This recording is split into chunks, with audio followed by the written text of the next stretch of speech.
Hey everyone, welcome back to my YouTube channel and happy Sunday everyone. So we studied about philosophy, education and branches of philosophy, and also we learn about the relationship between philosophy and education. So today we are going to learn about Indian philosophy and its background. So Indian philosophy primarily begins with the later part of the Rig Veda, which was compiled before 11,000 BC. Most of the philosophy of Rig Veda is contained in the section of Purusha Sukta and Nasadiya Sukta, and the Vedas are followed by the Upanishad. तो ये जो वेदास है वो किन से based है, तो हमें याद रखना है कि वो उपनिषद में आते हैं। और जो इंडियन फ़िलोसॉफ़ी है वो 11,000 BC जितनी पुरानी है। और हमें ये याद रखना है कि जो इंडियन फ़िलोसॉफ़ी है उसमें मेन जो पार्ट है वो ऋग्वेद है, ठीक है।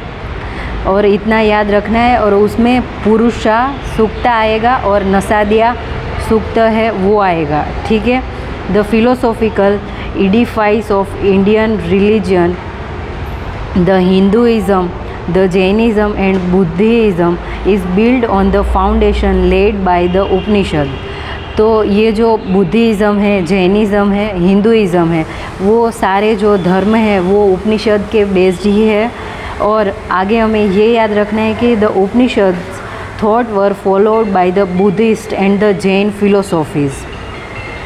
और जो वेबस्टर डिक्शनरी उन्होंने फ़िलोसॉफ़ी की डेफिनेशन दी है वो मैं आपको बता रही हूँ।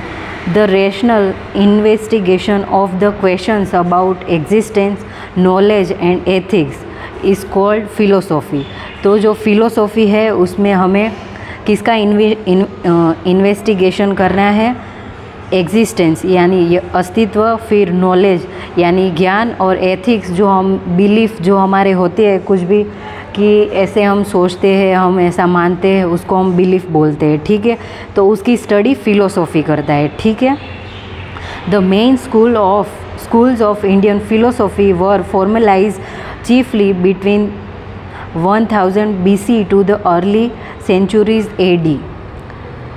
और हमें ये भी याद रखना है कि जो श्री अरविंदो घोष है और स्वामी प्रभुपदा है वो भी जो इंडियन फ़िलोसॉफ़ी है उसके बहुत मोस्ट इम्पोर्टेंट है, क्योंकि उन्होंने पहले स्टार्ट किया और हमें समझाया कि इंडियन फ़िलोसॉफ़ी है, इसमें ऋग्वेद आएगा, फिर उपनिषद आएगा। ये सब हमने किसने बताया? श्री औरोबिंदो और श्री प्रभुपदा जो है उन्होंने, ठीक है। फिर आगे हमें ये याद रखना है कि जो हिस्ट्री ऑफ इंडियन फ़िलोसॉफ़ी है उसमें क्या आएगा कि the philosophies develop over long spell of time. It is difficult for the historians to ascertain the period for the development of a particular philosophy. The historian go on debating about the origin of the Aryans and the time period when the Vedic civilization developed in India। तो जो historians है जो सारी history की खबर रखते हैं, जैसे साइंटिस्ट होते हैं वो साइंस के बेस ही सब नॉलेज देते हैं, और वो उनकी जो रिसर्च होती है it is only based on science. तो जो हिस्टोरियन होते हैं वो खाली जो काम करते हैं वो हिस्ट्री पे ही करते हैं। तो ये बोल रहे हैं कि जो हिस्टोरियन है वो बोल रहे हैं कि पहले जो आर्यन आए थे और जो वैदिक सिविलाइजेशन है वो तब हुआ, ऐसे सब डिबेट कर रहे हैं, ठीक है। It is believed by the western scholars that the Aryans descendant from the regions of the northern central Asian sometimes around 15,000 BC। और हमें ये भी याद रखना है कि the renowned Indian scholar Lokmanya Tilak content that the first Vedic hymns could have been compose nearly 6,000 years ago. तो जो लोकमान्य तिलक है उन्होंने ऐसा बोला है कि जो ये वैदिक हिम्स और ये सब है वो 6,000 ईयर पहले हमें पाया गया है, ठीक है, हमारे शास्त्रों में। और उनका ऐसा भी कहना है कि like the Upanishad themselves could nearly 3000 years ago, और जो उपनिषद है वो 300 years पुराना है, ठीक है। और according to doctor Radhakrishnan, the outline of the history of Indian philosophy is the first is Vedic period, the epic period, the Sutra periods and the scholastic period। तो हमें याद रखना है फ्रीक्वेंस में कि जो हमारे फ़िलोसोफ़र, इंडियन फ़िलोसोफ़र है राधा कृष्णन, उन्होंने बताया कि जो इंडियन आउटलाइन है हिस्ट्री की, वो पहले वैदिक पीरियड आएगा, फिर एपिक पीरियड आएगा, फिर सूत्रा पीरियड आएगा, फिर स्कोलेस्टिक पीरियड आएगा, ठीक है। तो अब हम समझते हैं कैरेक्टरिस्टिक ऑफ इंडियन फिलोसॉफी। तो all schools emphasis on the fact that philosophy must have positive impact on the life of a man.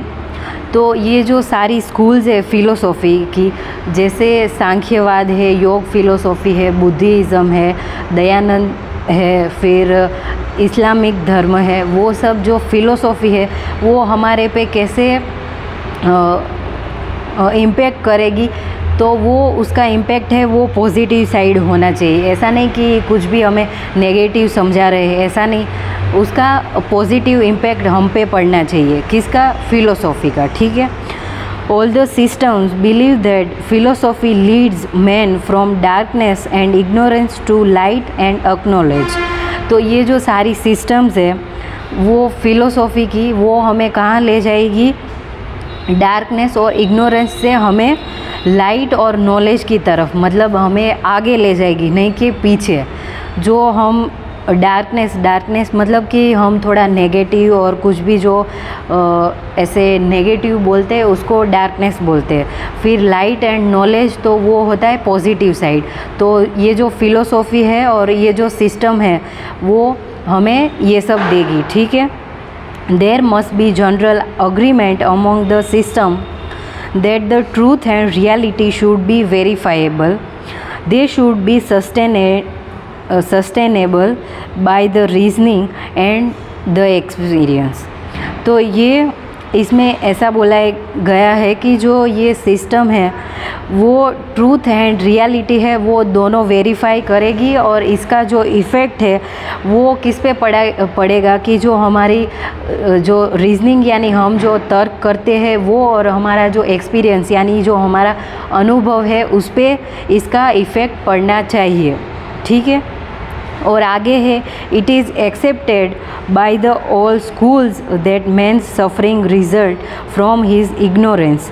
Man can conquer ignorance and other total freedom, और for example moksha in their bodily existence. तो ये जो philosophy है और ये जो system है उनसे हमें मोक्ष यानी पहले हमें ज्ञान है उसको प्राप्त करना है, फिर हमें मोक्ष क्या होता है कि जब हम पहले यहाँ पे आए और फिर हमारी मृत्यु हो जाए यानी हमारी डेथ हो जाए, उसके बाद हमें मोक्ष मिलना चाहिए यानी शांति, और जो उसको सद्गति बोलते हैं ना हिंदी में, वो मिलनी चाहिए कि ठीक है अब मेरी फॉर एग्ज़ाम्पल मेरी डेथ हो गई, उसके बाद मुझे खुद को ऐसे फील होना चाहिए और जो मेरी सोल है वो कहीं अच्छी जगह जानी चाहिए, इसको मोक्ष बोलते हैं। और ये सब इंडियन फिलोसॉफी में बताया गया है, मैं अपनी फ़िलोसॉफ़ी नहीं बता रही हूँ, माइंड दिस, ओके।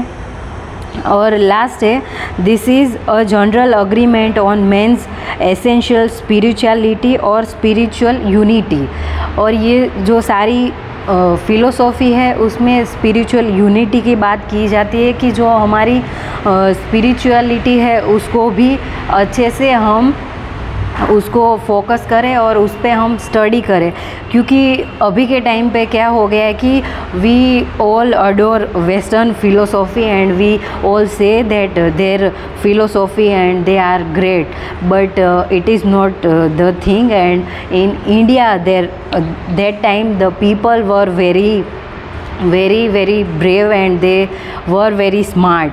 तो यही है कि जो एजुकेशन है, पर्टिकुलरली जो हम एजुकेशन पढ़ते हैं उसमें ऐसा ही है कि जो इंडियन जो फ़िलोसॉफ़ी है, इंडियन एजुकेशन सिस्टम है, उसको आप समझें और ज़्यादा जो वेस्टर्न कल्चर की जो फ़िलोसॉफ़ी है उसको आपको ठीक है वो भी अच्छी है उसकी जगह, बट हमें ऐसा नहीं बोलना है कि उनकी फ़िलोसॉफ़ी अच्छी है और हमारी फ़िलोसॉफ़ी अच्छी नहीं है। हमारी फ़िलोसॉफ़ी है वो भी अच्छी है, बट फ़र्क इतना है कि हम ज़्यादा पढ़ते नहीं इसलिए हम लोगों को पता नहीं है। ठीक है, फिर आगे पढ़ते हैं कि जो ये क्लासिफिकेशन है स्कूल्स का फ़िलोसॉफ़ी का, वो हम पढ़ते हैं। फर्स्ट उसमें आएगा ऑर्थोडॉक्स सिस्टम और सेकंड आएगा अनऑर्थोडॉक्स। तो ऑर्थोडॉक्स जो सिस्टम है उसमें क्या आएगा कि उसमें सुप्रीमसी रहेगी वेदास की, जो वेदास है उस पर ज़्यादा डोमिनेट करेंगे, उसको हम ऑर्थोडॉक्स सिस्टम बोलेंगे। और अनऑर्थोडॉक्स जो सिस्टम है उस पे वेदास है वो डोमिनेट नहीं करेंगे।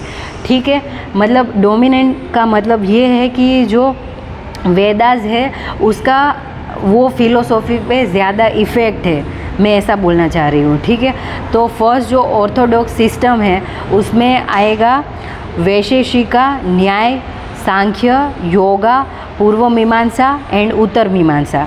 ठीक है, फिर अनऑर्थोडॉक्स जो सिस्टम है उसमें आएगा चार्वाकिज़म, जैनिज़्म एंड बुद्धिज़्म। ठीक है, तो हम इसका थोड़ा समझ लेते हैं कि इसने जो ये सिस्टम है वो उसके प्रोपोनेंट मतलब जो जिन्होंने ये सिस्टम को एस्टैब्लिश किया उनका नाम खाली आज देख लेते हैं, फिर हम कल इंडियन फ़िलोसॉफ़ी पढ़ेंगे। उसमें फ़र्स्ट से हम स्टार्ट करेंगे सांख्य फ़िलोसॉफ़ी से। Okay, so first Orthodox system in न्याय फ़िलोसॉफ़ी, सो एंड उसका प्रोपोनेंट है गौतमा। और फिर है वैशेषिका और उनके प्रोपोनेंट है कन्नडा। और योगा फ़िलोसॉफ़ी है उनके प्रोपोनेंट है पतंजलि। फिर सांख्य फ़िलोसॉफ़ी है उनके प्रोपोनेंट है कपिला। फिर पूर्व मीमांसा जो फ़िलोसॉफ़ी है वो जैमिनी ने दी है। और फिर है उत्तर मीमांसा जो शंकराचार्य ने दी है। ठीक है, तो ये सारे ऑर्थोडॉक्स में आ जाएंगे। फिर अनऑर्थोडॉक्स में चार्वाकिज़म आएगा, फिर जैनिज़्म एंड बुद्धिज़्म आएगा। तो जो चार्वाकिज़म है वो दिया है चार्वाका ने। फिर जैनिज़्म है वो वर्धमान महावीर ने दिया है। और जो बुद्धिज़्म है वो गौतम बुद्ध ने दिया है। ठीक है, तो आज हमने पढ़ा कि जो इंडियन फ़िलोसॉफ़ी है उसका हमने बैकग्राउंड पढ़ा, फिर हमने उसका क्लासिफिकेशन, इंडियन फ़िलोसॉफ़ी की हिस्ट्री, कैरेक्टरिस्टिक, और फिर जो इंडियन स्कूल्स ऑफ फ़िलोसॉफ़ी है उसमें ऑर्थोडॉक्स और अनऑर्थोडॉक्स एंड उसके प्रोपोनेंट हमने सीखे। ठीक है, फिर tomorrow will study about Indian philosophy and will start from Sankhya philosophy. Okay, bye lovely people and bye.